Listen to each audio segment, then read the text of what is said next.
ছেলের বউরা বেশি খারাপ কারণ কি জানেন? কারণ হলো শাশুড়ি বউয়ের টুকটাক ভুলকে নিয়ে সারাদিন চিল্লাচিল্লি করবে, পাড়া প্রতিবেশী শোনাবে, তারপর ছেলে আসলে ছেলেকে আরও বাড়িয়ে বলবে।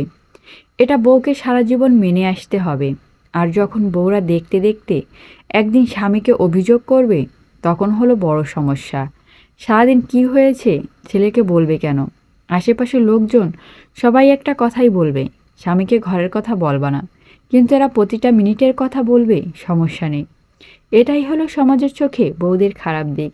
আজ অবধি শাশুড়ির কথায় জবাব দেয়নি, তবে ভাত খাইতে বসলেও যেমন আচরণ করে, ভাত গলা দিয়ে নামে না। এইসব যখন বউরা 5 থেকে 10 বছর সহ্য করে, এরপর নিজেই বাধ্য হয়ে বাঁকা হয়। কারণ বউটাও মানুষ। আগে শাশুড়িকে ভালো হতে হবে, কারণ সে শাশুড়ি রাতারাতি হয়নি। ধৈর্য, ক্ষমতা, জ্ঞান তার বেশি হতে হবে। বউরা সংসার করে আসেনি, বউদের সংসার বুঝতে সময় দিতে হবে।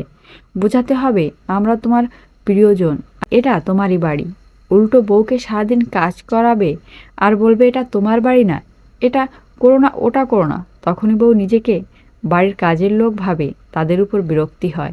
ভিডিওটি কেমন লেগেছে অবশ্যই কমেন্ট করে জানাবেন।